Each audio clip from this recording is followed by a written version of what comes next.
and we'd like to inform all board meeting attendees, which is us, that this meeting is being live streamed and archived for access at any time by our community members on the internet within 24 to 48 hours of the meeting's conclusion. I appreciate all the work everyone put in to get this virtual meeting together for us, so thank you. And if we want to rise, if you'd like at home, or I guess stay seated, but for the pledge. I pledge allegiance to the flag of the United States of America and to the republic for which it stands, one nation, under God, indivisible, with liberty and justice for all.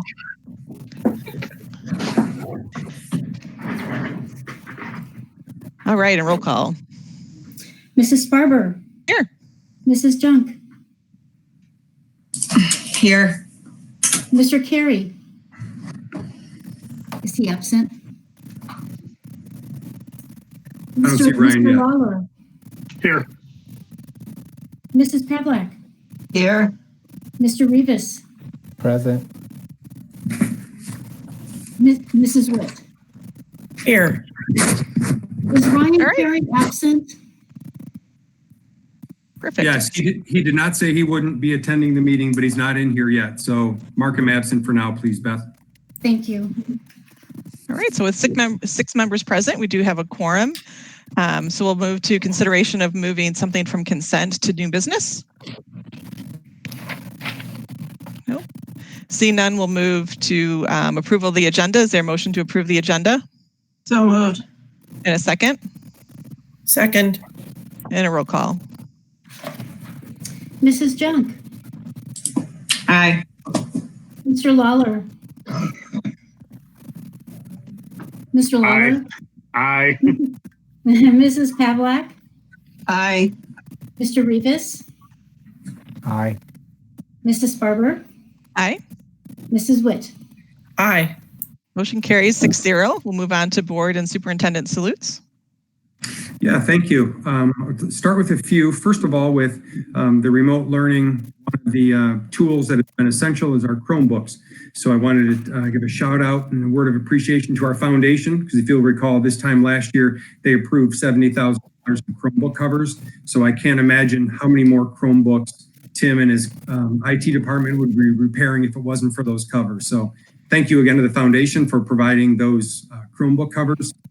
Also note of thank you to our assistant principals. Last week was assistant principals week. So at a board meeting, typically in person, we would have had them here standing up in the room and recognizing them. So thank you to our assistant principals for their hard work. One of the other items, just as a reminder from the governor and the state board, is they shared the relaxed rules for Open Meetings Act. One of the things they recommended was required and essential topics. So for tonight, Mrs. Maris and Mr. Rollman, we're going to share a recognition or a piece for our winter athletes, but that's the type of item that we probably is wonderful, but we didn't see it as either recognized, or required or essential. So that is something that they will share through the high school at some other time through their communication with the rest of the district. Also wanted to just say a note of appreciation for Tim to get this up and running, his hard work to be able to not only organize it for this meeting, but also display it and post it on the website after the meeting. So thank you to Tim and his department also. So those are the notes that we've had to be able to recognize tonight for salutes, President Sparber. Great. Anything else anyone has? No. Okay, so we'll move on to public comment. The board values public input to inform our decision-making and to provide information and insight into what is happening throughout the district. Board meetings are held to conduct the business of the Board of Education and are required by law to take place in public. We use the public comment section as an opportunity to listen to our stakeholders. For that reason, the board does not enter into debate or respond to questions spontaneously or without proper investigation and deliberation. In most cases, concerns or questions requiring follow-up will be referred to the superintendent. Due to COVID-19, the Board of Education meeting this evening is virtual. Those wishing to comment were instructed to email Dr. Layden, superintendent, by today at 3 p.m. Dr. Layden will read those public comments aloud. You are encouraged to seek a private appointment to discuss matters concerning individual students or staff members. So thank you. Thank you. Yep. Thank you, President Sparber. We do have one, so I will go ahead and read it. It is from Rainey Good on behalf of the Kaneland Education Association. is Rainey Good, and I am the president of the KEA, the Kaneland Education Association, and 6th grade ELA social studies teacher at Harder Middle School. On behalf of our KEA members, I want to take a moment to recognize what extremely unusual times we are experiencing and to say thank you. Thank you to our teachers who are putting in a lot of hours as they are challenged to do something we have never imagined. Reworking lessons and learning for our students to be done remotely in an understandable format. They are doing a fantastic job. Thank you for the support and the collaboration from our district administration as we have worked together to make a plan and continue learning in our district. The district for being supportive of our students and their families, and to our teachers and their families as we face this challenge together. Thank you to our parents and caregivers who have sent encouraging messages to us as teachers.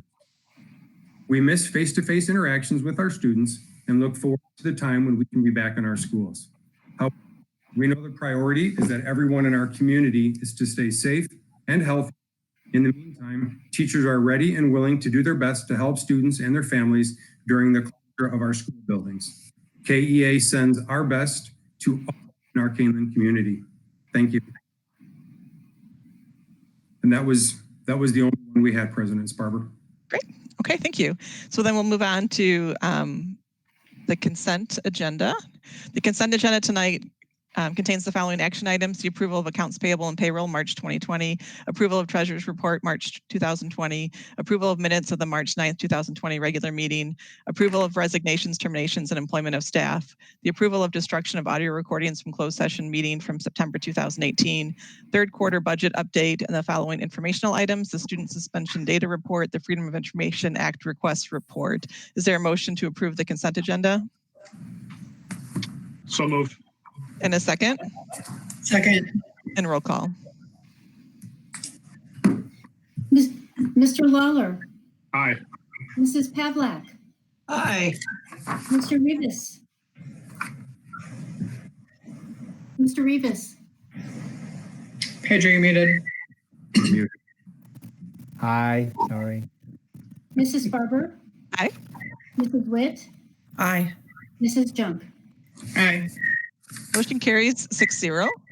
So we'll move on to new business. J1, approval of resolution authorizing notice of non-renewal of individual support staff. Yes, thank you. As you know, we have timelines that we have to follow based on the state of Illinois. And in March, we typically do our certified teachers. And then in April, at the first meeting, to meet those timelines and regulations, we do our non-renewals for support staff at this time. So I will go ahead and turn it over to Dr. Adkins and let Dr. Adkins share this piece. And if Tim, if you would, or Matt, if you could bring up J1. Great, thank you. Go ahead, Doctor. Good evening, everyone. Thank you. As we begin, I just wanted to share a note of thanks to our cabinet and administration team, as well as to Carolyn Kamel, our SPEAK president, for working together to conduct this process. As Dr. Layden shared, we do have to do this annually within a certain time frame. And each year we go about reviewing the number of students with IEP needs, our programmatic needs, our enrollment, our staffing needs, to determine how many staff we will need in this following year. At this point in time, with the snapshot of data that we've taken today in the last couple of weeks, we will need to reduce the number of support staff that we have 10. Please know that historically, as we've reduced staff in SPEAK, we have been able to hire almost the entirety of the RIFT staff back in the fall. It's unfortunate that state law requires that we do this early in the year, considering that the majority of IEP meetings and such that will determine needs for next year happen in April and May. So it is unfortunate, but please know as a board that over the years, as we've had to do this, we've been able to rehire all those who want to be reemployed. It's also important to know that a reduction in force like this is what's called an honorable dismissal. These educators have done nothing untoward at all. They are just subject to seniority and how the contract and state law requires that they be dismissed in a time of reduction in force. And because it's an honorable reduction, they do all get recall rights. So before we could employ anyone else not currently in the district, we would have to contact each of these employees and offer them a position back as they become available. So please also remember as a board that these do change due to those enrollment and IEP needs. And it's entirely possible that in the coming months, we'll have to come back to the board with more information about any of those changes should they occur. So you can see in the attached memo that we have a declaration, a resolution for their dismissal. We list those candidates by name. There are 7 of them. Of the 10 FTE that we've had to reduce, there were unfilled positions as well as retirements for next year.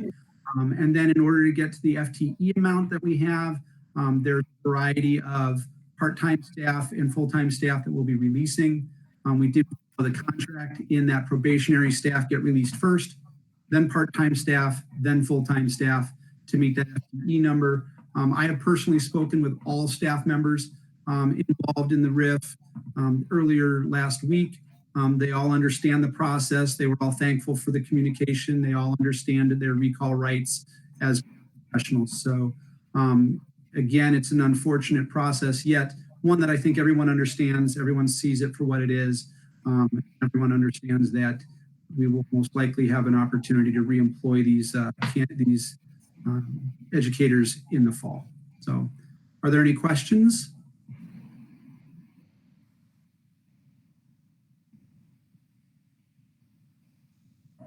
Doesn't sound like any. It looks like, Mr. Kier, I can see you on your video.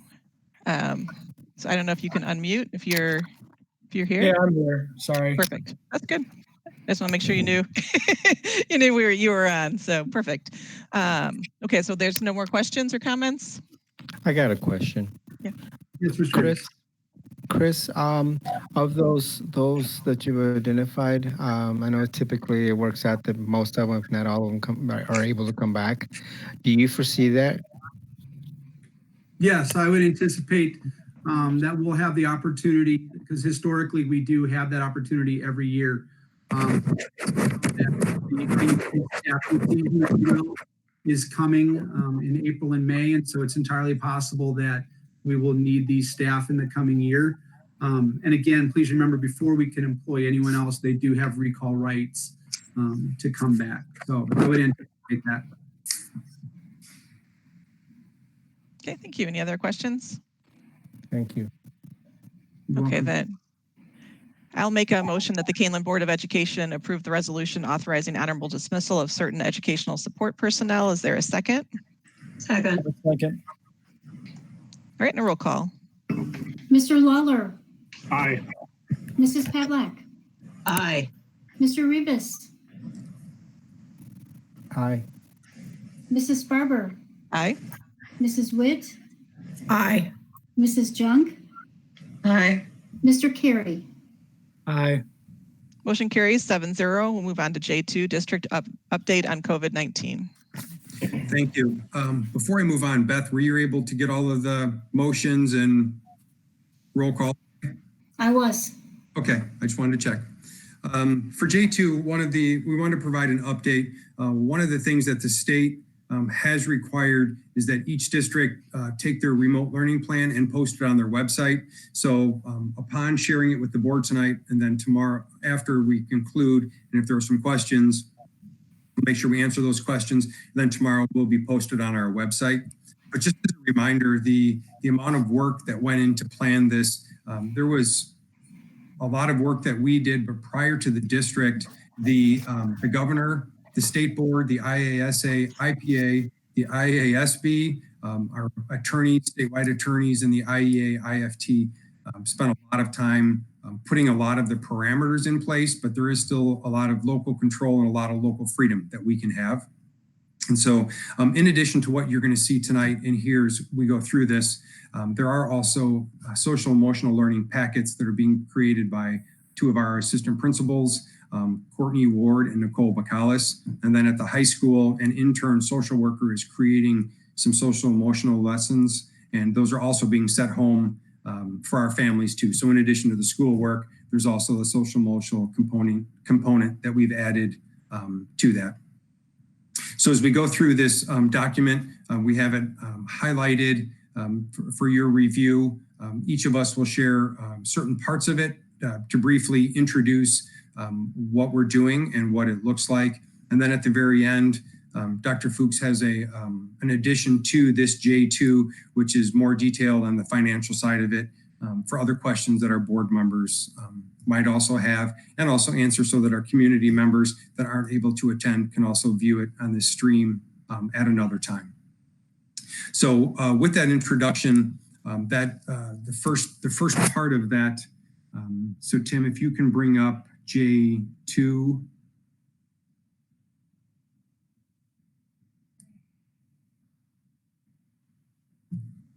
That J2 over there, Tim. Tim, there are two J2s. Oh, that's why. Okay, I apologize. I had the wrong J2. Yep, if you could bring up, thank you, Tim. You're welcome.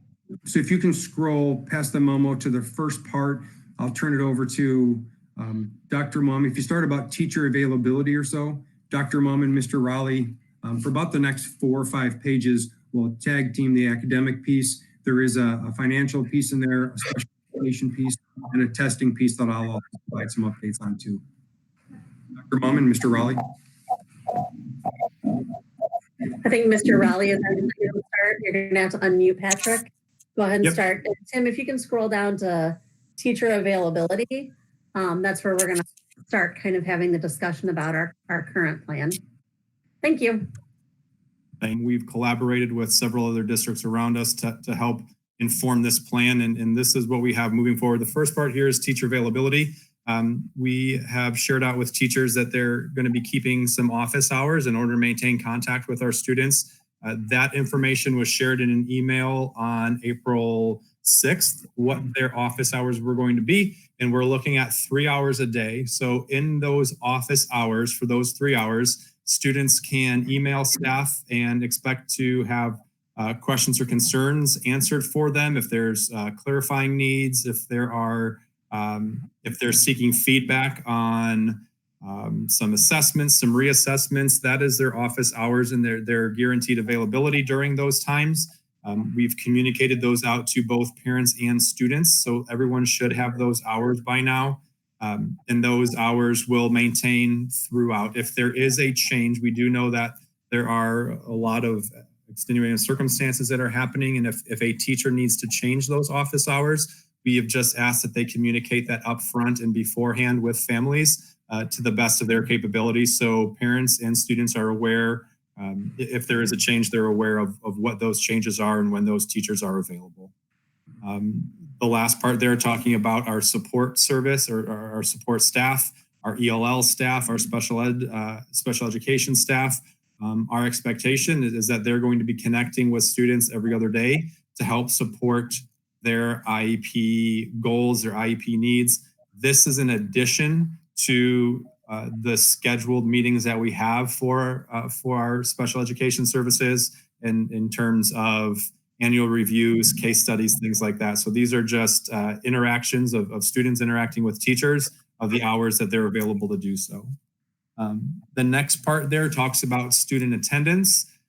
We have this set up. So this is sent out every Monday to parents, and there's a Google sheet that's attached to this where students and parents will take attendance every day. It just needs to be taken one time. That's why as a district, we're sending that out. We got some feedback from parents and some community members that it seems a bit overwhelming to send this out every single day. And it also can kind of skew the data sometimes that we're using this for. Some are at the middle school and high school level taking this every period. And we're looking at this as an engagement check-in each day. What we do with this data, or what we're looking to do with this, really is to perform some wellness checks. If we notice trends of students or groups of students that are not engaging in any type of learning, our building principals and some of us are looking at that data to see how we can reach out to meet the needs of if there is inability to access materials online? Can we print those? Can we get them to the sites that are doing lunch pickups each day? So we're really doing that to make sure that we truly can keep an eye on our community and make sure everyone has the opportunity to engage in what those lessons look like for the day. Engagement is a huge piece of that. We're in a very, very unique time, and we're learning a lot as we embark on these on these video conferencing and remote learning. So there are some guiding principles in here, some guidance from the state board on what students can do to maximize that engagement time. We've always talked about internet responsibility, online responsibility with our students. So there's some reminders in there on how to respectfully engage with your teachers, with your peers, and a lot of that guidance has come from the state. As we go through, again, there's a piece on there on video conferencing. We're encouraging just through, because we have the ability to monitor a good portion of this, of using our Google Hangouts and our Google Meets for video conferencing and online interactions. And a lot of that is going to be planned out. So Tim, if you scroll down to that remote learning planning days, there is state guidance and that allows for a district to have up to 5 planning days where our union membership is using that to plan with their job alike colleagues on what the learning needs to look like and what the learning can look like. We've decided to outline these days, the first 4, the first of which will be tomorrow. And we've decided and worked with union leadership to reserve that 5th planning day for when we get further guidance of what the return to the building will look like when we can physically be together again. So here are the dates posted where teachers will be planning together. What's important for the community to note is that on these days, teachers will not have their normal availability, their normal office hours, and we're communicating that ahead of time to our parents and our students. Those days are to be treated as an institute day or a school improvement day. But the benefit that we have is our teachers are providing about a week's worth of activities every Monday. We are not hosting synchronous video conferencing or daily check-ins. We're providing about a week's worth of assignments and engagement at a time. So even on these days, the 14th, 23rd, and 30th, and then May 12th, students will have work provided to them should they choose to engage on that day. They just know that they won't have the ability to reach out to a teacher. Below that, we received additional guidance from this state. And if you could go back up, Tim, just to that smaller box of what the learning time looks like each day. And again, taking into account all of the different needs of each family of parent schedules, family health, device availability, internet bandwidth availability. We are not looking to replicate our 6 or 7 hour typical day of when they would physically be in the building. So the state has given us minimum and maximum times per day to engage in learning. So we've shared this with staff to look at that. And important to note too, that these are total minutes. So if you look, if we look at that third through 5th band right there, where the minimum of 60 to a maximum of 120, that is per day. So that is not for each subject area. That's total learning per day. And those increase obviously as the students get a little bit older. But we're looking to give some guidance to help teachers as they plan these activities. It helps parents to know, what should my student be doing? How much time should I expect them to be engaged in that learning? So the state has provided this, and we're sharing that out with the community. The last piece here before I turn it over to Dr. Mumm kind of outlines what we've done since we've been on this school closure. So the first part there looks at home exploration, and we did that through April 5th. We were unsure of what was happening. That was just the start of some of these cases starting to really increase, some of the number of positive cases. So we weren't sure exactly what the timeline was going to look like. So that at-home exploration were activities that were provided from the Educational Service Department, and its intent was to keep kids engaged in some type of academic learning. It was not content specific. It was not course specific or standards specific. It was truly general to a grade span for students to be engaging, to stay motivated in learning. So they weren't in front of a screen watching TV all day. We were providing some type of educational learning opportunities, general opportunities, self-paced. As we learned more and more, and as Governor Pritzker extended that school closure, we put together a plan of what it would look like for students to be able to enhance their learning. Probably the most important key phrase that we have been sharing throughout the district is no educational harm to our students. So up through the week of April 6th, we were preparing to shift from the Ed Service Department sharing general information to get ready for students to have more specific learning based on their content. And in just this past week, just today, students have gotten individual emails. If you look at that furthest right column, that remote learning is for grade enhancement as well. So those are specific activities from teachers. Students were informed of what their current grade is, and teachers shared with them possible ways that they could enhance that grade. If there's new content that is shared, that content cannot negatively impact students. Again, we know that there are several different factors out there that are out of our control. So we want to make sure when students are engaging in that learning goes to increase or enhance their grade. And that's direct language from the state board. So that's what our remote learning looks like. And that our remote learning plan is focused on is really specific to the unique circumstances we're in. The very bottom part of that talks about what e-learning looks like for personalized learning. We have fielded some emails that regarding remote learning and sometimes using that personalized piece interchangeably, but we wanted to make sure that we differentiated between what this remote learning plan looks like for the circumstances we're in and possibly what that remote learning and e-learning for personalized learning can look like in the future. So it does break that out a little bit, but currently we are engaged in that right-hand column, that remote e-learning for grade enhancement. So Tim, if you want to scroll down to the expectations chart, currently in our plan, we've outlined what teachers will do, what students will do, and then parents and guardian to put some expectations on each of the stakeholders. Looking at the attendance grid for last week, we were anywhere from 89% to 72% engagement on any given day. And so we feel that what's being provided and activities that have been shared in the manner that they've been shared have engaged with students. We did go through the data and make sure that any duplicates, as Mr. Raleigh said, we did have a couple students log in every period of the day. So we've taken and kind of sifted through the attendance data to make sure that we're getting an accurate percent. We also made some attendance data. We had students that were only logging on with their first name. And so this week when the attendance form goes out, they will put their first and last name so that we can further identify students that may be not able to log on and make contact with them to see what barriers for learning they're having.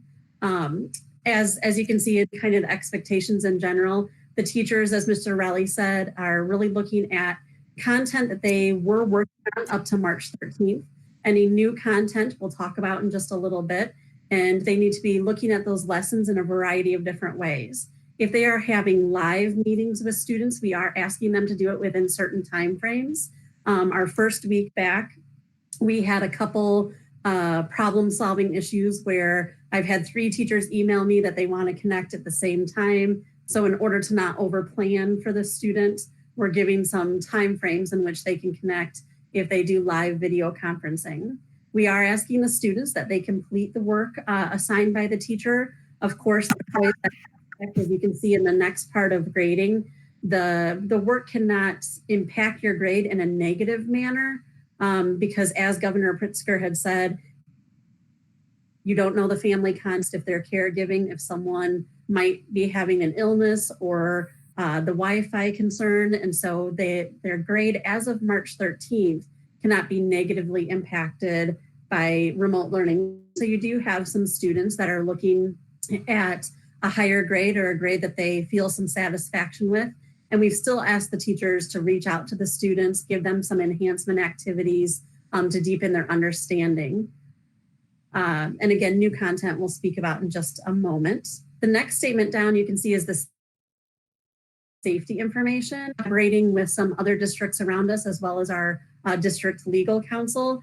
If we are asking students at home to do baking for a foods class, or a science experiment of any sort, or even physical education activities, we wanted to make sure that students know that's a recommended activity, but always to use your best judgment, because we don't want them pushing themselves into a situation that could cause them any physical harm. So we did ask the teachers, if you're asking them to engage in a situation where they're needing to run outside or bake something within their home, to make sure to put that information as well. And we always encourage the students to have a conversation with their parents before engaging in that activity to decide what is the possibility of them being able to do that. As Patrick discussed just a minute ago, you can see the next section is just kind of a review of where we've been. On April 6th, we sent out kind of that refresher information to all students in general emails, as Mr. Raleigh said. And then today they were to get the individual grades, as well as a list of different activities. If you want to enhance that grade in this course, here are the activities you can engage with. Along with those were supports from ELL teachers, special services, related service, and RTI. So we have been writing accommodations on the student templates so that they understand the accommodations they have, as well as our special service and ELL and RTI teachers reaching out every other day to the students to make sure that they understand the assignments and are able to complete them to the best of their ability. We are meeting with our staff tomorrow. Patrick and I have Zoom meetings set for tomorrow where staff can log in, and we're going to talk about April 20th with them until the end of the school closure. The intent of this is really that they, if they would like to introduce any new content, they have to understand that the new content can be explored by the student. But again, new content could not harm someone's grade that they currently have. And so we're going to go over with them to identify what are the top 3 to 5 units of study or topics or standards that they want to explore over the course of the next however many weeks of the school closure, and then monitor the amount of understanding from the students in order to go on to the next new topic. We want them to try to get an exposure to as much content as possible, but knowing that we probably will have to do some content resequencing for next fall when they return to school, or the end of May if we're able to return at that time. We did lay out this schedule, which is not necessarily a schedule that we want parents to follow. It's a schedule for teachers. If you are setting up a live Google Hangout or Zoom meeting, which could happen anywhere from 2nd grade all the way up to 12th grade, it really isn't appropriate below 2nd grade based on the research we've done developmentally. Students as a whole, individual students might be able to handle it, but students as a whole, really those Google Hangouts and live meets are not meant for students at the age of 6, 5, and below. And so if they are looking to do some kind of live meet with students, we do ask the teachers to do it within this schedule and time frame so that we don't have, again, 2 different teachers asking the same student to meet at the same time. And so we're going to review the schedule tomorrow with all of our staff. So as they start to think about new topics that they could explore with students, if they're doing a live lesson, they would need to do it within this time frame. We still encourage teachers to absolutely, the best probably safeguard is to videotape your lesson and then push out that videotape and have students videotape things back. You never really can fully control everything that happens in a live meeting. And so we have encouraged, feel free to video and send out. Not that the students have to log on at this time, but that it will just keep everyone organized in a day-to-day schedule for parents and the staff members. So I think Fran is the next section with our special education. Good evening. Can everybody hear me? Okay. So I just wanted to highlight a couple things in regards to special education. Obviously, we're following the same remote learning plans as Dr. Mumm and Mr. Raleigh presented. Our students have IEPs, and what we have been asked to do is to act in good faith and focus on the individual needs of each student and put into place some instruction and practice that would help students progress toward their specific IEP goals. So that's basically what is different for students with IEP goals. Additionally, in regards to following state and federal guidelines that unfortunately, there is no leniency in regards to meeting the dates, in regards to when we have to comply with testing and so on. So we've just been asked again to do the best we can in regards to these situations. And once we determine when school resumes or whether we move into the summertime, if there's some students that are in the process of being tested, we will need to follow up at that time. Otherwise, we are still held accountable to the guidelines that the state and federal guidelines that have been set up. So again, we're just doing our best in order to meet the individual needs of the students based on the circumstances in regards to what's happening at home as well. So obviously, and most important is that students are safe and secure and emotionally healthy. Thank you, Fran. One quick note that I'll share in the next section, the important contact. That's just a brief overview of different numbers that in case families or staff or administrators weren't sure, they can utilize this as a resource to know who to contact and what those contact numbers are, as we have sent weekly communication to our parents, and as Dr. Mumm and Mr. Raleigh have sent communication, we've included this information a number of times. So hopefully this isn't the first time the majority of them are seeing that information. So we'll continue to highlight these contact numbers and share that information. So I'll turn it over to Tim, and Tim will share a little bit of the IT findings or the IT requirements and what we're currently doing in Kaneland to meet the needs of our students. Yeah, so we've created a help desk for all of our students, and parents have come to on Monday, Wednesdays, and Fridays from 9 to 11 at Harder Middle School. If the weather's good, which so far has been, we've had tables set up out under the overhang, and we've been able to either do exchanges or repairs for the people that have come. On average, we get 5 or 6 people a day. And it seems about 50% we're able to just on spot give a quick fix, and then the other 50% we give them a loaner. When they give us the loaner, we put it in quarantine for several days before we work on it, and then contact the parents to pick it back up. Also, like Dr. Layden mentioned, we have this CB depot at Kaneland.org for any questions for Chromebook or else. And also, if you look on our Kaneland's website, we have created a student help desk specifically for students. We try and answer them as quick as they come in. We opened that last week, and so far we've had 37 students put in help desk tickets for repairs or general questions. Let's see. Let's see, what else do I have? Oh, and so then last week we gathered Chromebooks for 1st through 3rd grade. It was about 860 students that we had prepared for. 440 parents showed up. So we distributed 91 Chromebooks at McDowell, 125 at Blackberry, 86 at John Stewart, and 138 at John Shields. I'm guessing a lot of the parents that didn't come already had a device at home for their students to use. So we were just over about 50% for grades 1 through 3 to pick up. And then to touch back on a little bit of the video conferencing, oops, I didn't mean to show you that.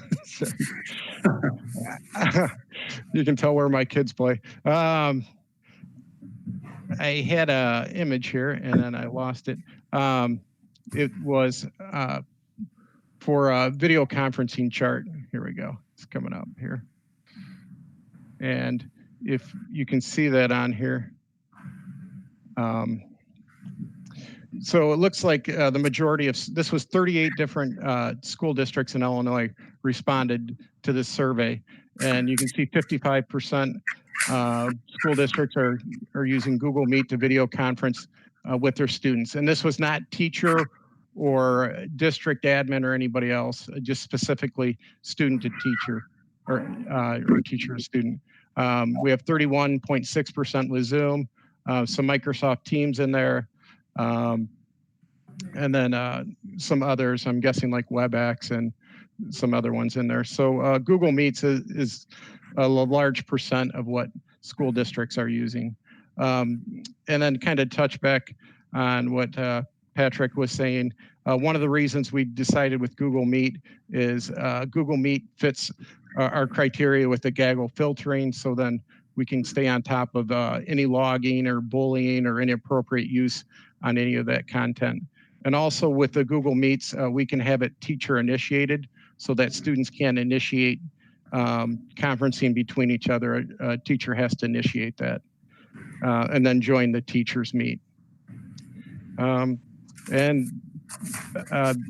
that is everything I had to report on help desk support and technology. Thank you, Tim.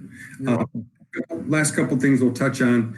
Standardized testing, state testing, and then advanced placement testing.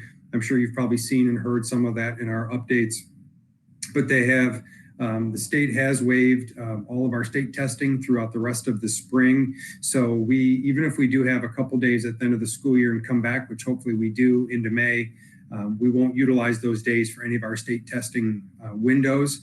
And one of the notes with the SAT, I think they are expanding and offering opportunities or trying to figure out how to offer the opportunities for schools to still host a day in the fall for this year's juniors. So it would be first semester seniors for next fall. I think they're still trying to figure out how to do that.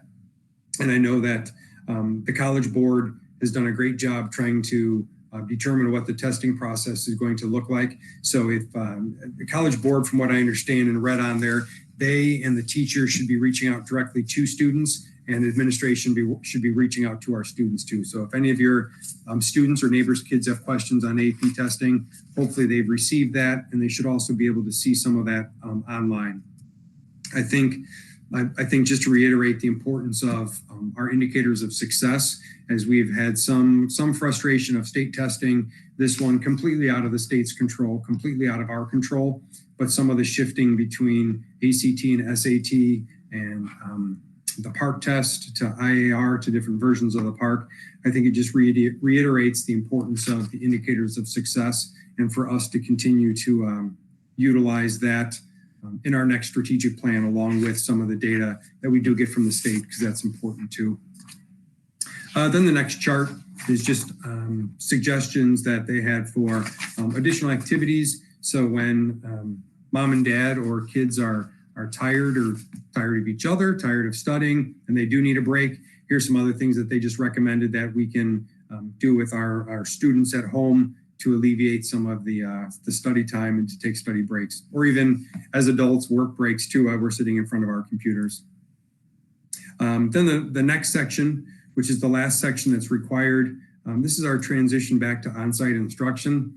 As you can see, that's basically under construction because we don't know what on-site return is going to be. It could be later in May or it could be in the fall. So for right now, it is a placeholder for when we do get that date, but please know that we are having a lot of dialogue already, as Dr. Mumm and Patrick and Mr. Raleigh already shared.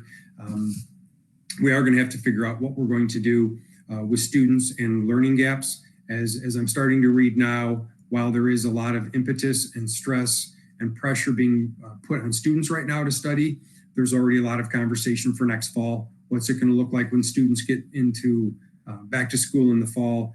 Should e-learning plans be ready in case COVID-19 comes back again?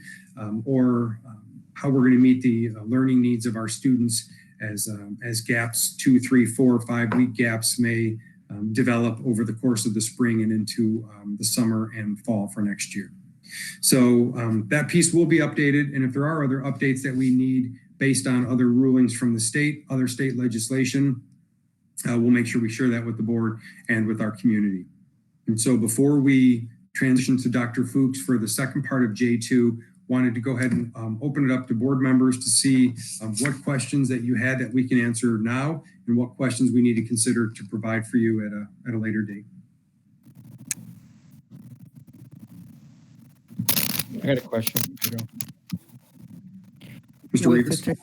With the technology that we dispersed to the elementary, if you will, how did we deal with them as far as, did we do any contractual, any deposits, any of that type of stuff? Mr. Wolf? We did not. I had talked with other districts in Kane County, and nobody else had any signed agreements. The use of the pen and everything else going back and forth into paper documents. They considered the existing acceptable use policy that our parents and students have already signed good enough for the moment. So we did not have any extra agreements signed from the parents or students for those devices. Awesome, thank you. You're welcome.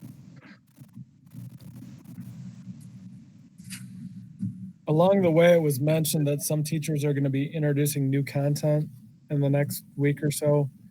Is that, I guess, is that part of their base curriculum? Is that something that's going to be repeated in the fall? Or could you just give me a little bit more of an idea of what's going on there? Yep. Tomorrow we're actually meeting in the Zoom meeting, and the way we're asking each department and content area to look for 3 to 5 topics that they would like to cover over the remaining portion of the school year, or however long the school closure would be.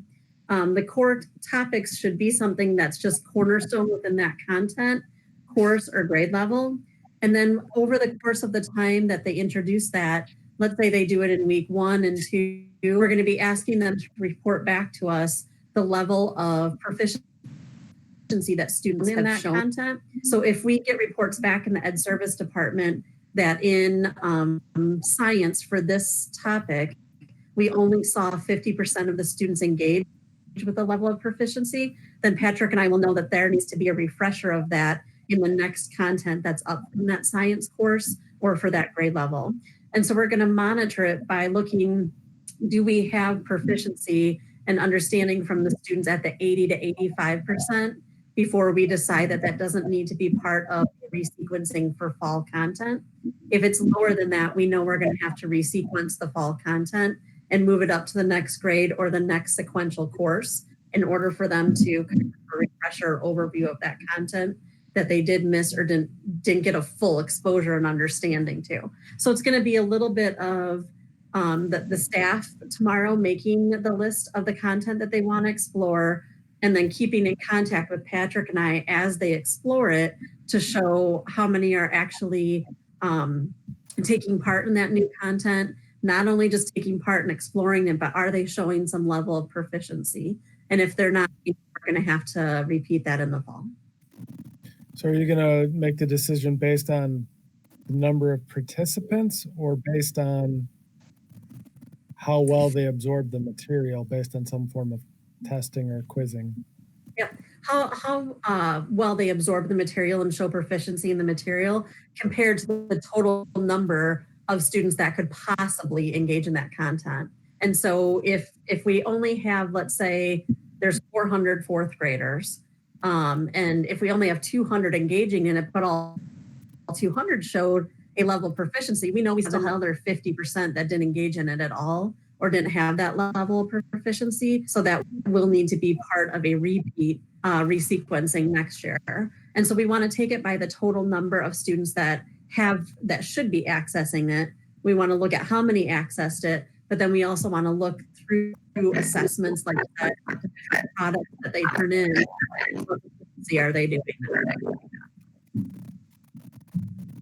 Okay.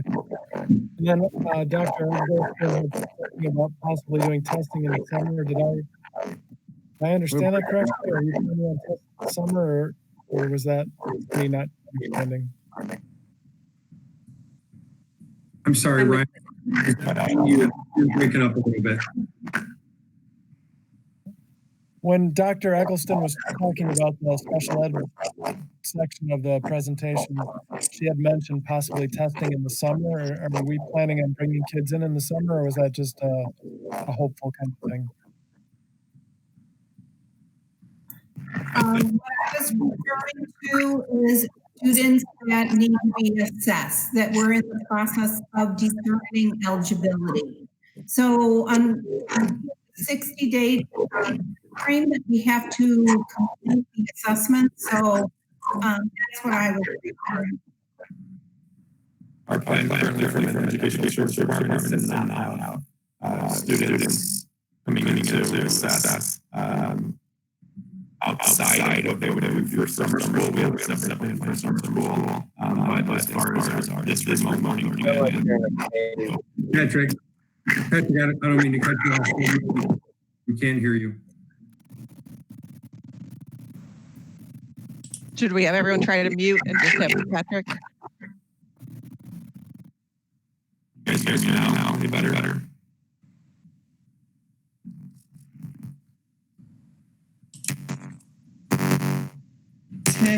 Everyone.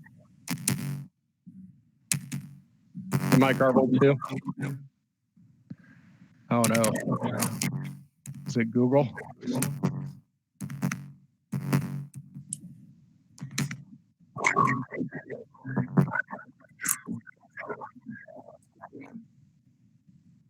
What was that, Matt? Something's happening.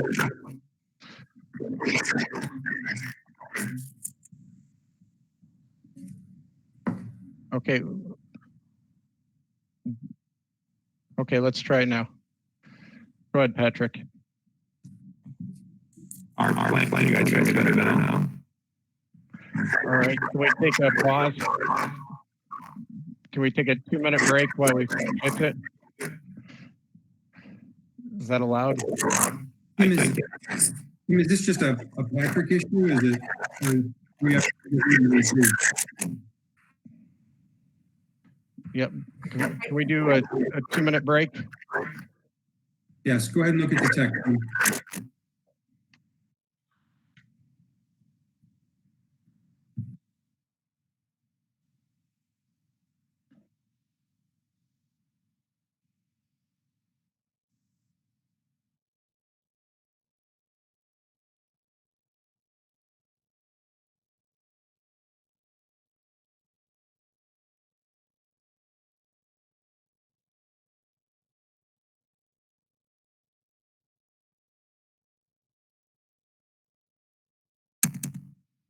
Is it any better now?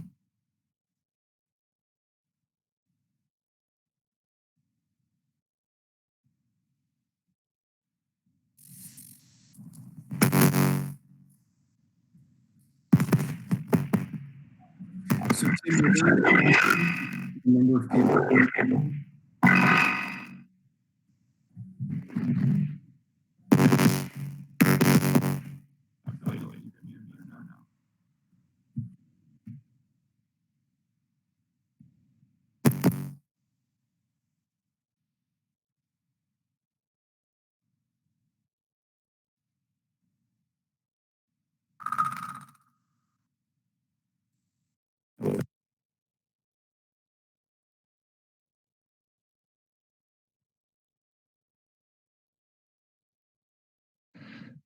Did that help at all? Let me go back in. Okay, it was Patrick. Yeah, that helped Patrick. So jump back in and we'll give it a try. It was Patrick's microphone was echoing back through. I don't know why. I apologize for that. So Todd, do you remember where we left off? I think Patrick was answering a summer school related question. I think what he was going to say, and when he jumps back on, he can say fill in for what I'm not exactly knowing. We did discuss with summer school, if they explored new content and maybe possibly get to the level of proficiency where it might be incomplete, we have the capability of doing some summer aspects of learning through Edmentum or other things.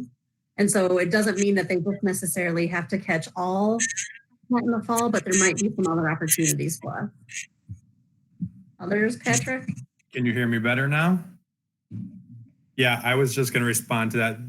Ed Service Department does not have intent to extend any kind of classroom testing into the summer. And like Dr. Mum had said, there are some options to explore for what summer school looks like, but right now we feel like we can do what we need to do within the calendar of the school year. So you guys are going full-fledged summer school? Is that the intent? No, it would be still an optional summer school and sign up summer school, but we could have a more tailored conversation with someone based on the new content that they do at the end of the year. Here are your options. You could do some resequencing next fall. This summer school option, you could do Edmentum online. And so it wouldn't be summer school for the entire district. It still would be a case-by-case sign up. My question is in reference to general altogether. We are doing summer school. I did see it on the website that it is on. Yep, that is our plan for right now. And then obviously towards the end of April and depending on what guidance we get from Governor Pritzker, there are some different options that could come of that, but we are planning on having the ability to run that this summer. Okay. Can we back up, jumping on to Ryan's question? So in the explanation, as far as exploring new content, which you guys are discussing tomorrow, now we're giving teachers or different areas the option to continue and add new content, and others wish not to.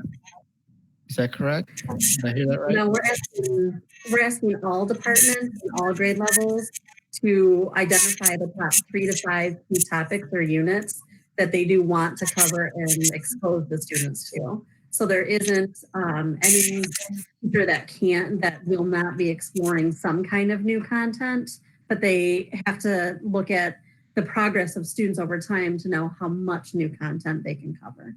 But every department is turning that into us. What are the 3 to 5 standards units or topics that they will be covering? But is that what their intent be without what's going on? Or they're going to have to pick, say there's 5. They're going to pick 5 of those, and then you're going to be all over the board. So therefore, I'm trying to analyze what you guys have to at the beginning of the year or whenever it happens that you analyze where these children are. They're going to be all over the place. They're not. We're asking Sounds like a mess. The entire Job-alike team to make those decisions tomorrow together. So all 4th grade math teachers are going to have that conversation of where are you currently? What are our cornerstone units explored? And let's make an agreement now that we will be exploring these 2. And then this mini one we're not going to get to, so they will report that to Ed Service Department of exactly what they all agreed upon, where they all left on March 13th, and which ones they know are not going to get covered. And even when I say, let's say they selected fractions, they may do 2 standards within the fraction unit in this given time, but there's actually 4 standards total. And so they will give us a report in Ed Services. Here are the 2 that all of us will expose the children to. Here are the 2 standards we are not giving exposure to that we know we need to add into the resequencing for next fall. And so our Job-alike meetings that are happening on the remote planning day tomorrow actually take kind of that we're all over the board place and make a distinct decision among the whole content. All right, you added some clarity. Thank you. Yep.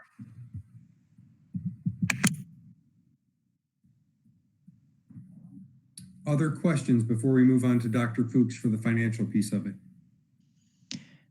I think, well, first I'll say I appreciate all the effort that's gone on to obviously make a cohesive plan, and I feel like I'm getting cohesive communication, and that has been good. But that's been very good. But I'll get a little bit nitpicky just on maybe the way that I feel like it's being heard, or maybe that's just in my house.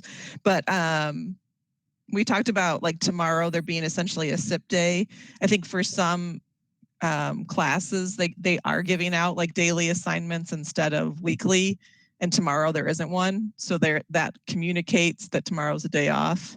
So I think the same workload could probably just be communicated differently, and to me. So my house is hearing tomorrow's blank in the schedule.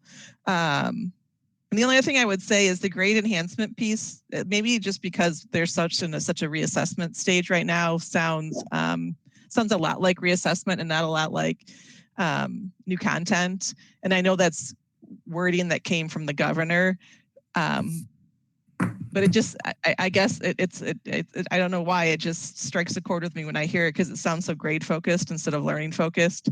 And maybe you can't get away from that because it's the reality of the descriptor that was put out there. But I hope the rest of the year is just very learning focused. And so that's two things I would say for this week. Is it feels like there's a gap for tomorrow, and it feels like it's very grade focused right now. I think, yeah, this week is really grade focused. This is our reassessment and enhancement week, and then April 20th starts new content. So new content, the new content message isn't out there yet, and it shouldn't be out there yet, because we first want to take time with the departments to identify that new content with consistency. Sure. And so you're right. I am definitely. But last week was reassessment week too. Yep. But yes. Yep. Definitely. Yep.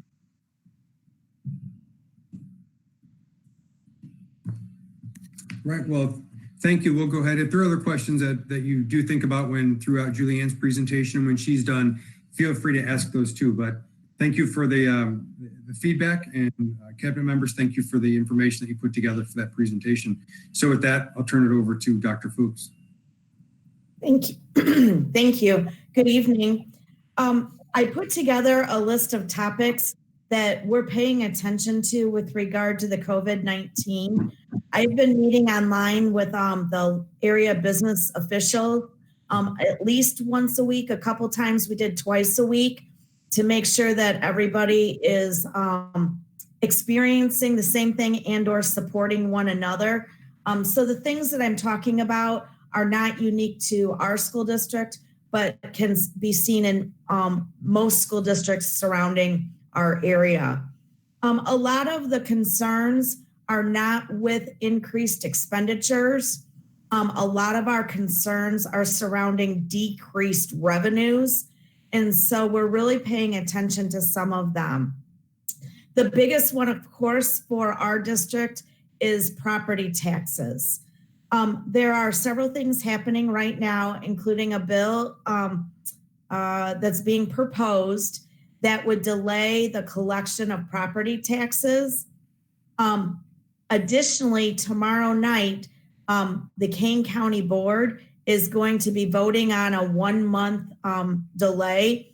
What it is that they're going to probably approve a waiver so that late fee penalties are not assessed on property taxes until July 2nd. It's a 30-day waiver. So typically, if you'll recall, the district receives 2 large payments of property taxes, one in June and one in September. Those timelines pretty well follow when you get your property tax bills and pay them. The county doesn't keep the money for very long, and they turn it around right to the school districts and or the other governmental bodies.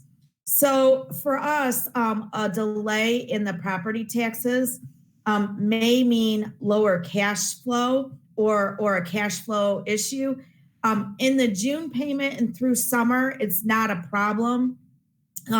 We have enough fund balance for, about a little over a month. Plus, we are expected to get at least approximately 50%.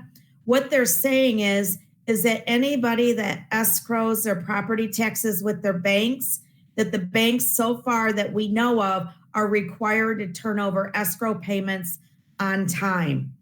The payments that might be delayed would be somebody who does not escrow and then decides not to pay until the July deadline. Once we get to September, we're hoping everything straightens out and that people are back to work and are able to pay their property taxes. We will keep an eye on that. The district has 2 large bond payments, one in August and then one in February. The bond payment in August is not as much as the one in February. If we look ahead to our bond payments for next year, it's a little over $12 million. The first payment in August is only a little over $1 million. And then it's the February payment that's the other $10.5 million. So we want to definitely make sure that we have those property taxes in hand for those the February bond payment. In addition to that, then you simply have your monthly expenditures. We typically run between $4 and $5 million a month, $2 million on payroll, and approximately $1.5 to $2 million on accounts payable. So I will be working with PMA to identify our investments and where the short-term and long-term to make sure that we have adequate cash flow and access to our money in the event that our property taxes are delayed. Additionally, we're hearing that CPI may be low in the fall there when we do our, well, we know what the fall 2020 levy is. It would be the levy for 2021. So it's a couple years out, but nonetheless, that we'll know what that is in January. And so we can plan accordingly for that budget year. The other areas, I've got utilities in here. Of course, without using our buildings, we're seeing lower costs for gas and water and electricity. We set the buildings in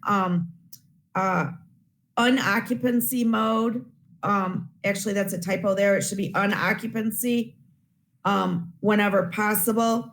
Student fees, we're really waiting to see if we go back or not before we refund any, but there's a possibility that we're gonna need to refund some of our athletic fees, some of our activity fees, et cetera, depending on if we do or don't go back. We also have the extended day kindergarten and the blended early childhood. They began teaching again in April, so we're gonna figure out what to do with those fees. I may bring a recommendation at the end of April, depending on if we know if we'll be back in session or not. We also know that in special education, there was a mandate that we are to pay all private placement contractors. And so we are continuing to do that. Expenditures in transportation should be less because we're not providing daily transportation, field trips, sports. The bus drivers are still being paid for their regular daily routes. So we still do have personnel costs associated with those. However, if you'll remember, whatever our transportation costs are now, we will get reimbursed next year for those costs. So if our costs are lower, we could expect that our reimbursements will be lower. Additionally, we are anticipating, because the state has new expenditures or unexpected expenditures, that the possibility of proration and or delayed payments is pretty probable. With regard to food service, we do have reduced costs because we're not providing lunches, but we're also not collecting for lunches. The lunches that we're providing right now are bagged lunches, and we are going to be reimbursed for the lunches that we are providing. We're working on figuring out if we're going to spend more or less than what we're actually going to get in reimbursement. Typically, you would see higher expenditures than you would in reimbursement. So I'll be able to give an accounting of that once we know for how long we're going to be doing it and what all of our expenditures are. Some of our bagged lunches have higher costs to them because we're buying prepackaged food because that's all we can get our hands on. And some of the, we're having a little bit of problems now getting some meat for the sandwiches and things like that. So our food service staff is doing a fabulous job making sure that we're still compliant, but yet providing appropriate lunches for our free and reduced lunch population.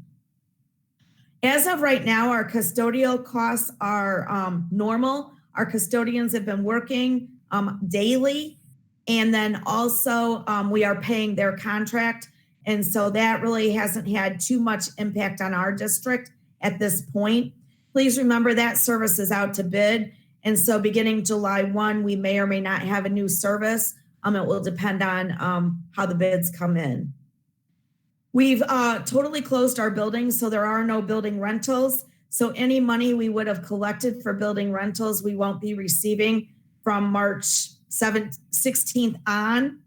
Capital projects, I have a separate report for that, so I'll defer that for the next board topic. Medical insurance, we are self-funded, and so if we find that we have a number of employees and or their family members get sick with COVID-19, we can expect that there might be higher claim costs. As a preview, we are already running very high this year, which is an atypical year. And so we are expecting a pretty hefty increase just due to claims next year. I'll give you more information on that at the next board meeting. With regard to personnel, we have everybody that's on contract being paid currently, but our daily subs and then the transportation costs, they will be lower, but it's not a significant portion of the budget, but it will help us a little bit. We have seen a significant increase in unemployment requests. Those bills haven't started coming in yet, but we've received 24 claims since March. And so I can anticipate that some of them will be approved. They are specifically for those daily subs that we're no longer paying. But those subs might share employment with other districts. And so we would have to pay our portion of the unemployment. There are some new costs, not too many, with technology because of the increased remote learning. We've increased our gaggle, which is our student monitoring, and then other small expenses as they come up. So that's just a list. I don't have specifics for you tonight, but please know these are the things that we're keeping our eye on and trying to make sure that we're monitoring so that we know what to expect going into the end of the fiscal year, as well as the beginning of next budget year. Are there any questions? I do, Pedro. The items that you mentioned at the very beginning, or towards the beginning, one being the taxes, a couple of versions of the taxes. Most of those will get recovered, right? They're just right now we're being reduced for the immediate time frame. Correct. And that's why I've said that it will only affect our cash flow and not necessarily our budget. The one that will impact our budget might be the lower revenue associated with a smaller CPI. Okay. Thank you. All right. So you said that I guess I'm going kind of with a worst case scenario. If the state does, which is already broke and doesn't have any money, doesn't pay us on time, we've got about 40 days, give or take, before we're broke. What happens at that point, or what can happen at that point? Do we have a line of credit? Where do we go for money? Yep, we have two choices. Once we go through all of our available fund balance And please know that there are specific laws related to our fund balance. For example, we've got the 4 operating funds: education, operations and maintenance, transportation, and working cash. That's basically the only fund balance you have available to you in which to use for operational expenditures. Once that money has all been expended, at that point you have 2 choices. One is to go to a local bank and ask for a line of credit. The second choice then is to do what's called a tax anticipation warrant. And that is where you would go and you would borrow money short term. And then as soon as you get your tax payments, then you would repay that money. Both of those options do come with interest costs. I'm assuming both of those options take weeks, if not months, to set up. I would say not months, but certainly weeks. And that's why I'm starting to work with PMA, is to make sure we know at what point we might run out. We are running 2 different scenarios, one at 50% tax collection and one at 100 that we would not receive, which is that is your worst case scenario if you didn't receive anything for taxes, but that's highly unlikely. So we're going to run it at 50% and see where we're at. And then from there, we can go up or down depending on what we actually receive. So based on what you learn, at some point, you'll come back to us and say, hey, we need to do X, Y, or Z. That is correct. We're just starting that process. As you know, PMA works with quite a few school districts. And so we give them our information, and I've run a couple of scenarios. And so we'll compare data and make sure that all of us know where we're headed. Okay. Then we're paying bus drivers and other non-certified staff. Is there any plan to have them do anything, or can we even do anything with them because of the restrictions? I mean, like the drivers come clean their buses, or I don't know. Is there some idea to utilize their skills since we're paying them all? Some of them, yes, and some of them, no. For example, our paraprofessionals, they are helping our teachers. Some of our school nurses are completing some charting duties. Today I had the high school security staff go through the lockers to look for any food that may have been left behind. Bus drivers, we brought them in one time for food delivery, and we only brought in, I think, 4 of them. So no, bus drivers, we haven't really found a task appropriate for them to do. And then also our food service, we've only got 3 people that are doing things. And that truly is to help with social distancing, because if we bring in extra people, it brings in extra potential for contamination. This way, if we use the same 3 people, we're minimizing that contamination. So at this point, I don't foresee that. If there are things, we will certainly bring them in and have it done. But right now, that's not. I brought the mechanics in for the bus mechanics. They've worked a couple days. They're exercising the buses, they're filling them, checking fluids, etc. But the drivers themselves, not so much. Okay, thank you. Mm-hmm. Julianne, I have a question about the unemployment for substitutes. How do they, some substitutes just work like 1 or 2 days a week, and then the next week they'll work the whole week. So how in the world do you figure out how much, it's one thing if they're going between districts, I guess you can, I don't know. It just seems like a mess to try to figure out the amount, and that it couldn't be done. So Teresa, we, when we fill out the unemployment form, we submit their salary and number of days worked. And so they will do it based on a formula.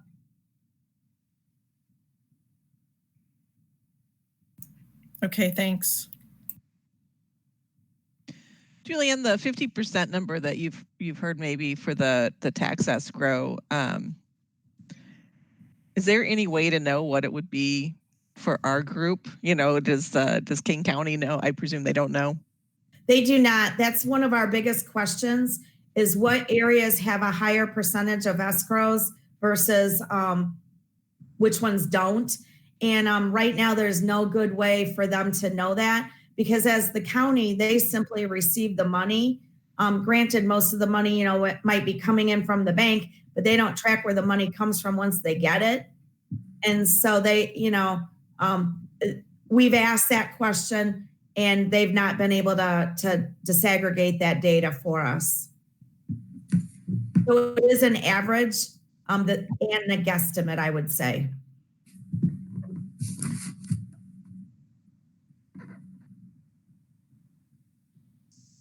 Any other questions?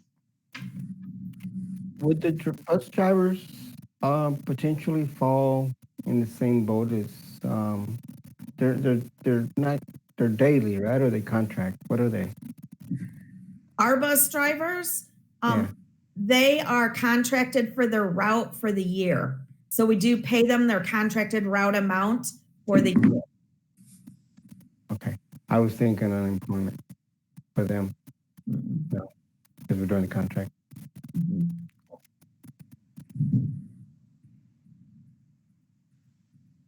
Any other questions? Go ahead. I was just going to say they get extra pay for field trips and sports trips and things like that, but that money is not being paid out at this time, only for their daily routes to and from school. Okay, I think this didn't have any action items, so thank you for putting both parts of J2 together, and we can move on to J3, approval of Illinois Central Contract Amendment. Yes, well, both J3, I'll turn this over to Julianne now, and then J4 follows this. Both of them, unfortunately, due to COVID-19, have some unfortunate impacts. So I'll go ahead and let Julianne do J3 first. Thank you. So on J3, if you'll recall, Illinois Central provides some of our transportation for our special needs students. Illinois Central has asked us, the district, if we will pay 82% of its current contract.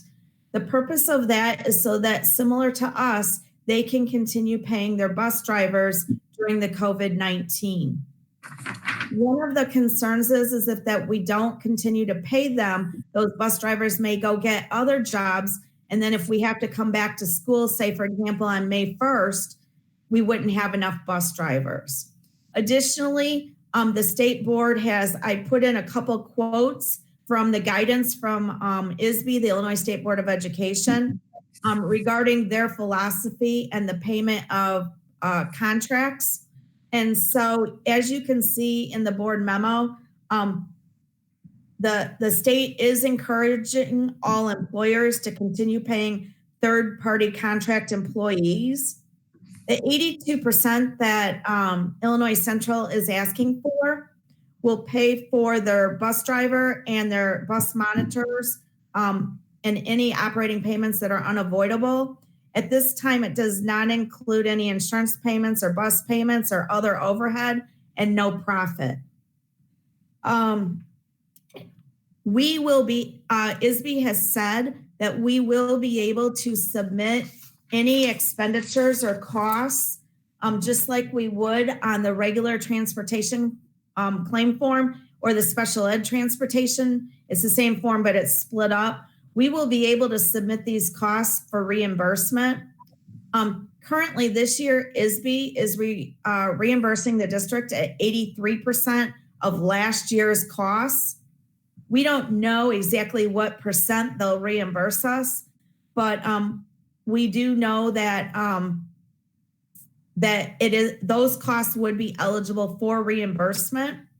Pedro, similar to your last question, these payments are delayed at this time, and they probably will be into the future. But on the other hand, we will receive the payment because the state in the past has always at least caught up at some point. So the potential for lower proration and the potential for a delay in payment are probable. However, will we get some money back? And the answer is yes. So we're recommending that we execute the contract amendment with Illinois Central.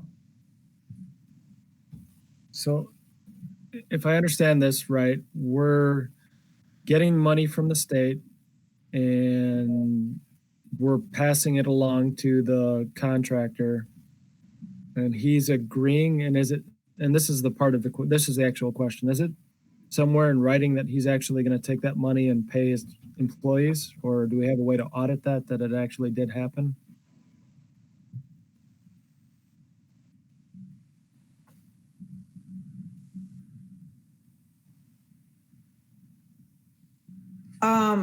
The agreement, the contract amendment is on the last page of the board memo. And if you look at number 2, it says that the contractor will use these funds to continue to pay personnel utilized in the service of this contract. If we learn that that's not happening, we can talk with Maureen and find out what the recourse could be. I have no reason to believe that they wouldn't.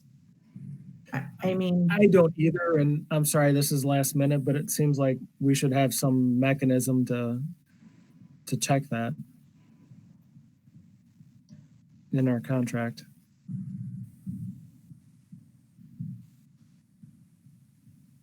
I think that if we needed that mechanism, Maureen would have brought that up when she reviewed it. I believe number 2 should cover us. I mean, I would think that, I could be wrong, but on some level that's public information you could probably ask. Maybe that's not why it's in the contract. Is that correct? Or they're a private business, so they would not fall under like a FOIA. Oh, okay. Dr. Fuchs, do you know if the conversation with the other school business officials, based on Mr. Carey's question, do you know if anybody else is trying to get information from their various bus vendors to see or to ensure that it is going to the bus drivers and their pay? Some of them are asking for payroll records. However, Illinois Central has not provided us with that. What they've provided us with is the routes, and then the 82% of the route information, which is what this is in our agreement. We typically would not see their payroll records for their bus drivers. That's not a typical practice that we have. Again, because they're a private business. We don't dictate what they pay their drivers. Our contract is with Illinois Central with regard to how much we pay them. So does their contract go for by school year? Will there be a new contract for next year? We have a contract for next year already because next year will be year 3 of a 3-year contract that our board approved 2 years ago. Okay. All right. So we're trusting them that this 82%, and I have no reason to doubt them, that came out probably wrong, but we have no way to verify either that this 82% is the right amount. We don't. However, I would say that most districts are looking at agreements between 80 and 85%. And so that's from talking with the other business officials and what they're going through with their companies. There are about 3 or 4 different bus companies out there. Here's what I can tell you is all of the Illinois Central amendments are 82%. So the other companies are different, but I have verified that anybody that's using Illinois Central is getting the same percent that we are. I've got one other silly question based on the last agenda item. We get reimbursed for the state, then this money gets basically passed on right to Illinois Central, correct? The transportation fund, we also get a lot of money in property taxes. Okay. So I would say that it's not dollar for dollar state money to Illinois Central. But I would say that a portion of it. All right, I guess where I was going with that in my head was there's no easy way to make it contingent on getting paid to the state to pay them these dollars. No, because we won't get the reimbursement from the state until next year because it's a year in arrears. Okay. So you have your expenditures this year, and then I submit them this summer, and then they pay us for this year, next year. It's always a year behind. Okay. So for example, the money we're getting this year are for last year's expenditures. All right, thank you. Mm-hmm. And did I read this right, that this amendment is just basically through the end of March, and then there'll be a later discussion about April?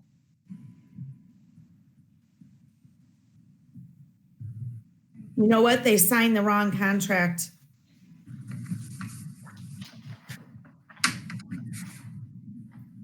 Yeah, we have an updated one that's got the exact same information, but it went through April. I thought that was the point of this discussion since we're in April, but I just... Yeah. Thank you. Everything else in there is the same, except for the fact that the date changed. I will have to, perhaps we can change the motion recommendation. Hang on one second. It's got with the terms attached. Well, we can, Julianne, we can amend it from terms attached to changing the date to make it April 30th of 2020. So we can just change the term and then just adjust the recommendation. Thank you very much. I'd appreciate that. So it's supposed to be through April 30th. Is that the exact right date? Yeah, we had different versions, but it looks like they signed the wrong one because I wanted to get you guys the signature copy, and the first one wasn't signed. Anyway, I apologize. Okay. Yes, through April.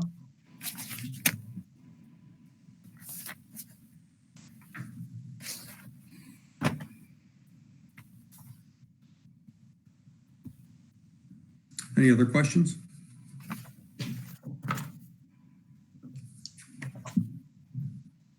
Okay, then I will give this a try. I'll make a motion that the Board of Education directs the administration to execute the amendment of the Illinois Central contract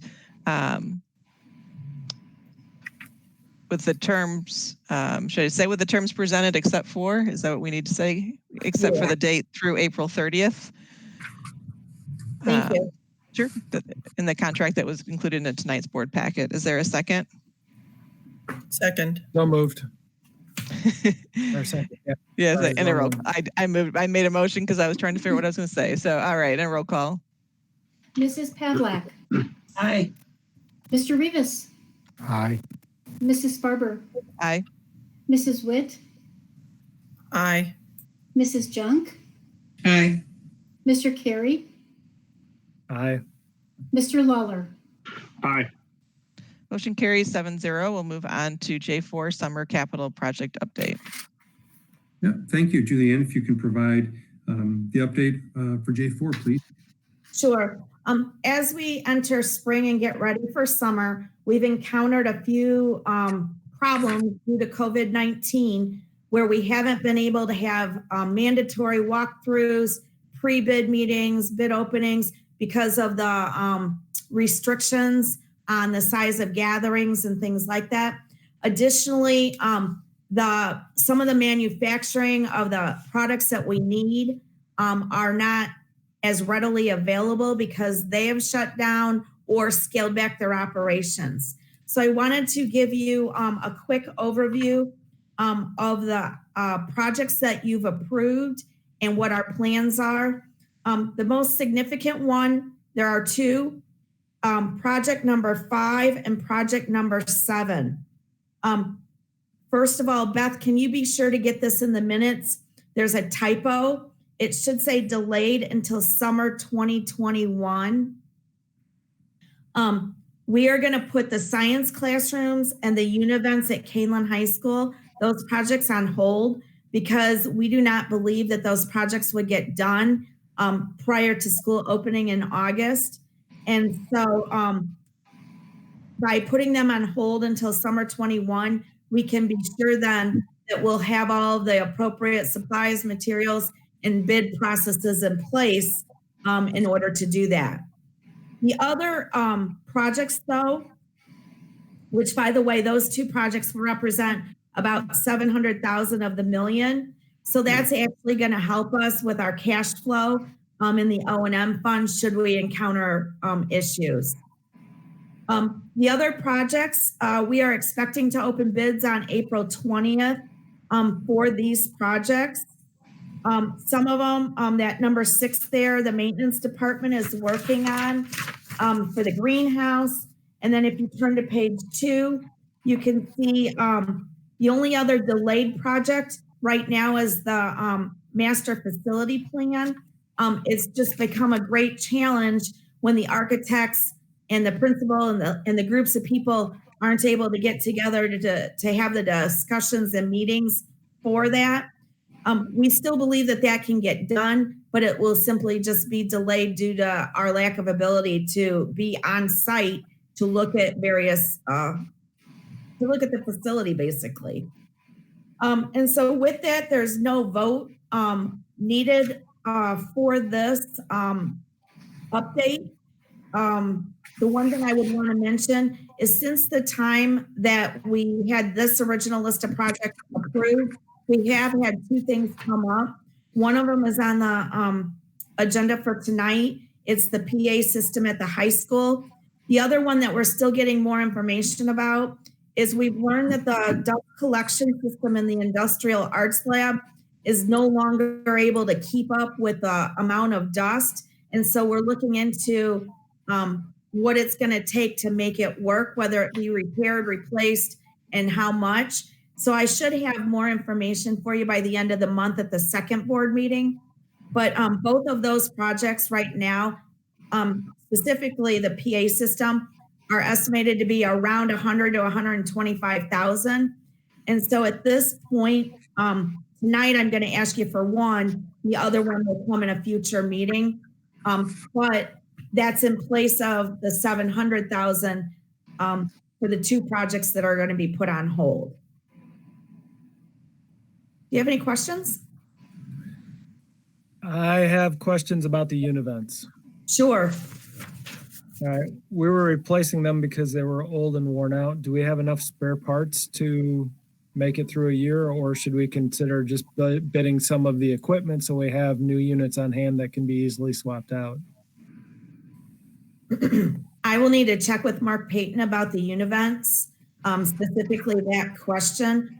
What I will tell you is we've been making them work for a really long time. And so I'm hopeful that we can continue to do so at least one more year. I've run into this in similar, well, not this type of situation with the COVID, but other material shortages. And sometimes it's better to just buy the products to have it on hand and install them when you can. And I think we were trying to do economies of scale. That's why we wanted to do them all at once. But let me check with him and see if we can get some on hand like you're suggesting. Or get them all on hand and then bid it separate to install them. We could talk about that. Let me check with Mr. Payton and I can report back in a Friday update. Thank you. Mm-hmm.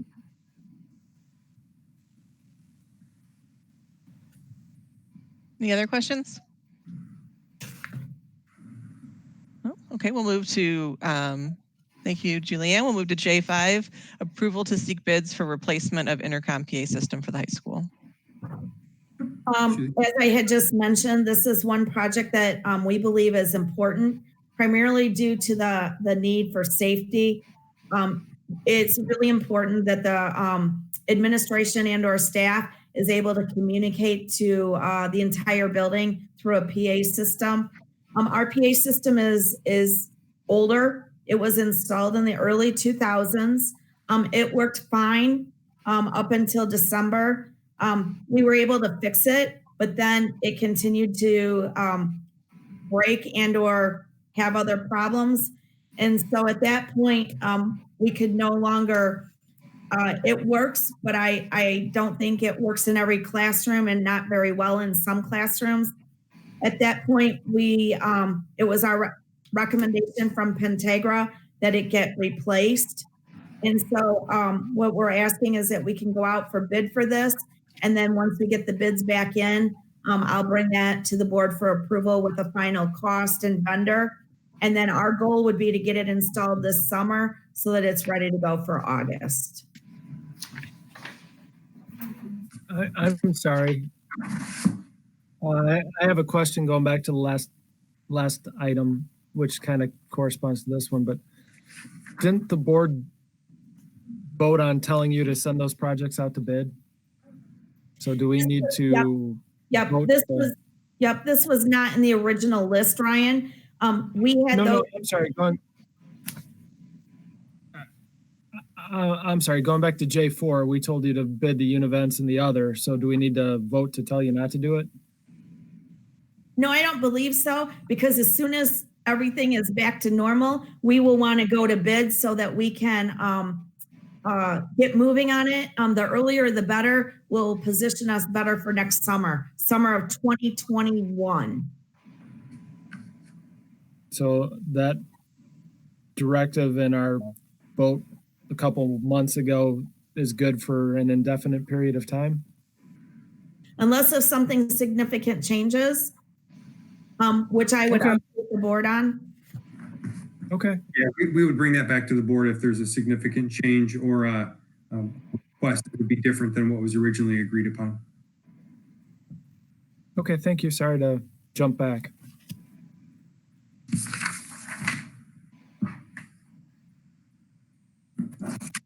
Anything else with J5? On the PA system. So have we been having issues with it before, or just happened to have issues in December? It started in early December, according to Mrs. Maris. I checked with her to make sure I had my dates right. And then Mr. Payton was able to get it fixed, basically how it's outlined in the memo. So to my knowledge, no. I'm just wondering why it didn't appear on our priority list. Because of the timing of when it broke. Yeah. Okay. So Julianne, just are to there- reiterate, Sorry. go ahead. Oh, Go ahead. okay. I was just going to ask if, if we're replacing the intercom system, is there new technology and that type of thing that helps, in safety situations? I'm not sure exactly what that would be, but, if there was something that, I would certainly suggest that we, get whatever we, is the safest for the staff and the students, even if it goes beyond this cost. Do we know if there are technologies out there that help specifically with an intercom system? Mr. Wolf, can I put you on the spot? Do you have any information related to Teresa's question? I'm not aware of anything. I did work a little bit with Mr. Payton on researching what was going on with the system, not in depth as him, but some of the newer systems can run on newer data cables and things like that. So the new system would be a newer infrastructure and be an IP or internet type technology. I could talk to Pentegra Systems. I work with them on several other projects and see what else is out there. But the initial scope of the project, talking to Mark, was just to replace existing what we had, so we didn't look outside that box. So, but I can get back to you on that. Okay, I guess I was specifically thinking of signaling type of things between staff members in a situation, I don't know, something. We have set up some things, with the teachers' phones in the classrooms where they can access the PA system with a code and do announcements in emergency if necessary from the classroom. If that helps. Yeah, that's great. Thank you. You're Thank welcome. you, Tim.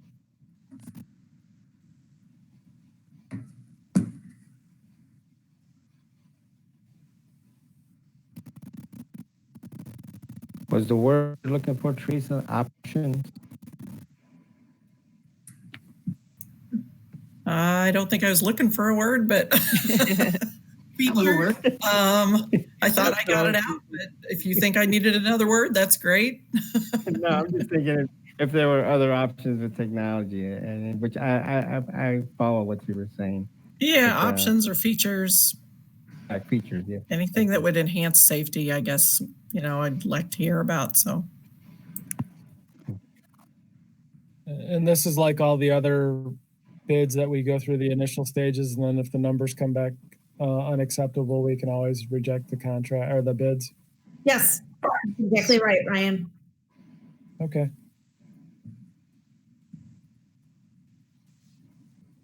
Okay, then, is there anything else? No? So I'll entertain a motion that the Board of Education direct the administration to seek public bids for a replacement intercom/PA system for Kaneland High School. So moved. And is there a second? I'll second it. Great, and a roll call. Mr. Rivas, Aye. Mrs. Barber, Aye. Mrs. Witt, Aye. Mrs. Junk, Aye. Mr. Carey, Aye. Mr. Lawler, Aye. Mrs. Pavlak. Aye. Motion carries 7-0. We'll move on to the superintendent report. Yes. First of all, we're typically at a board meeting like this, where back in the personnel, you approved our new principal, Nathan Schmidt, at Harder. He would have been standing right over here by the microphone, introduce himself and tell a little bit about himself. So hopefully he is still watching up in Algonquin, Illinois, as we kind of introduce him here a little bit.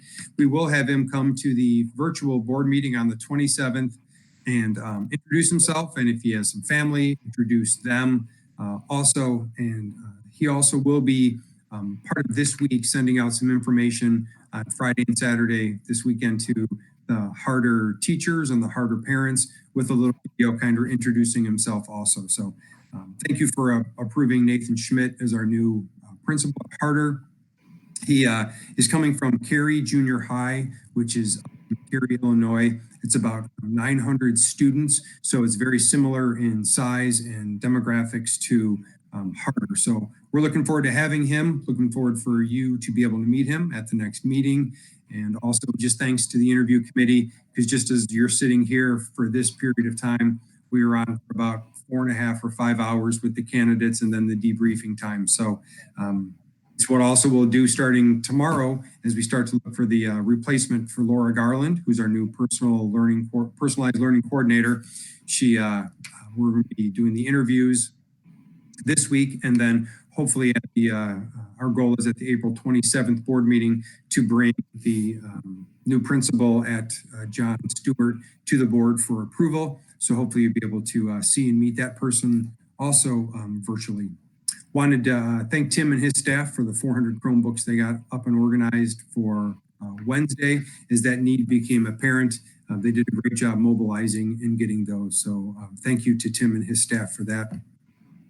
Wanted to share from a meeting standpoint that the FPC and CAC April meetings are both going to be canceled due to the topics that we have and due to the nature of virtual meetings and not being able to gather. We're just going to cancel those meetings and then get some feedback for the fall and into next year.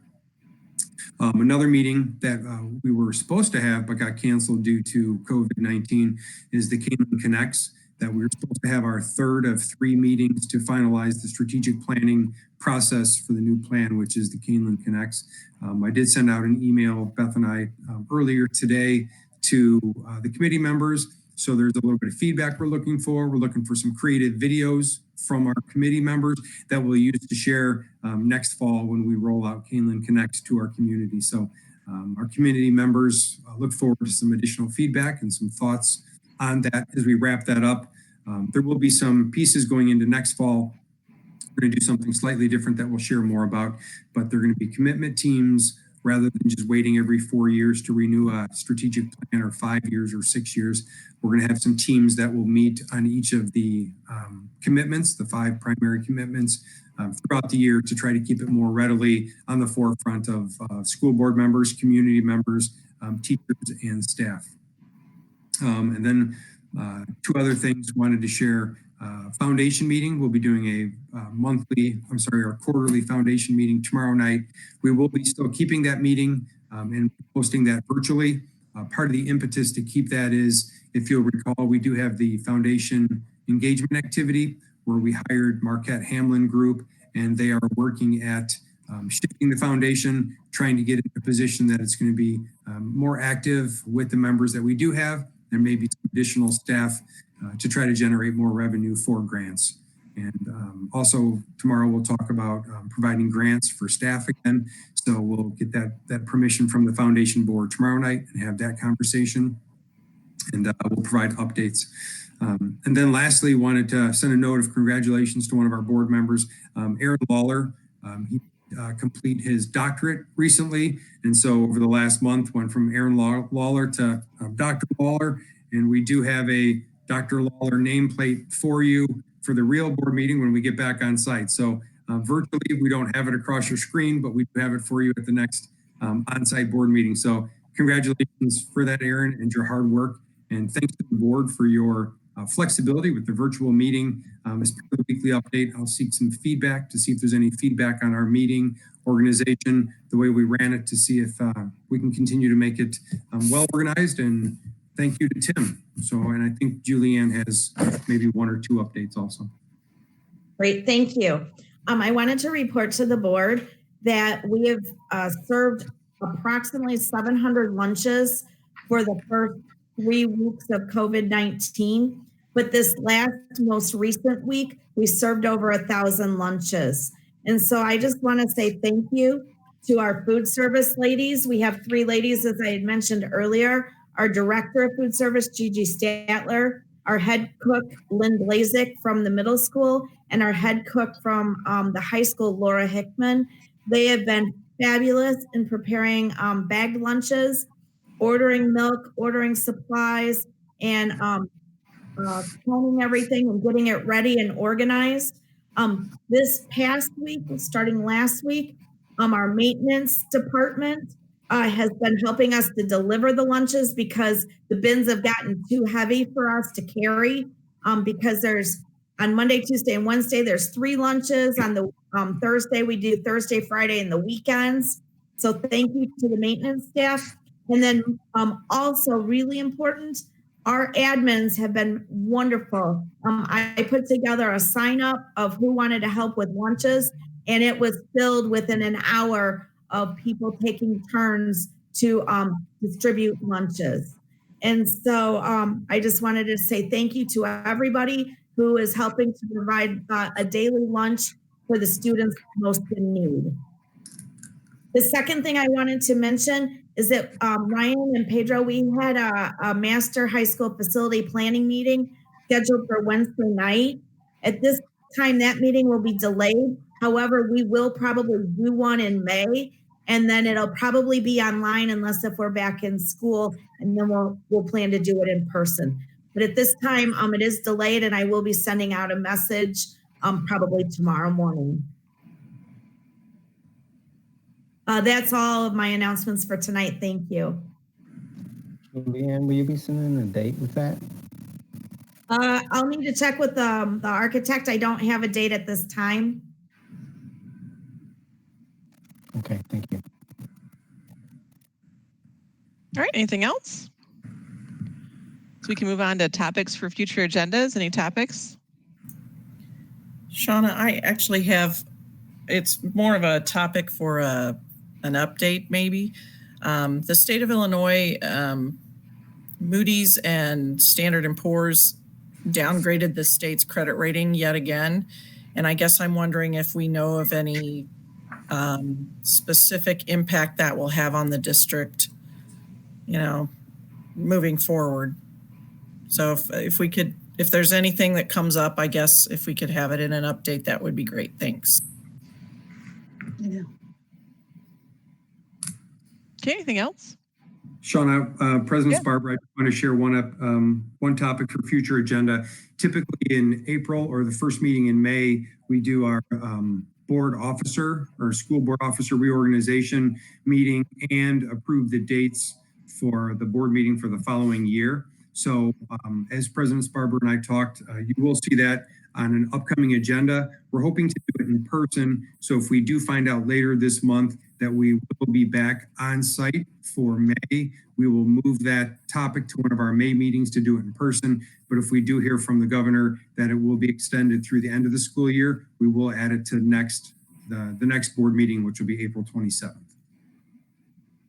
So it'll probably be soon one way or another. We were trying to be respectful of, the virtual meetings to be critical business at some point. Meetings and elections are critical business, but we'll see how long these go. Yeah. Hopefully we'll be back in person soon. All right, any other topics for future agendas?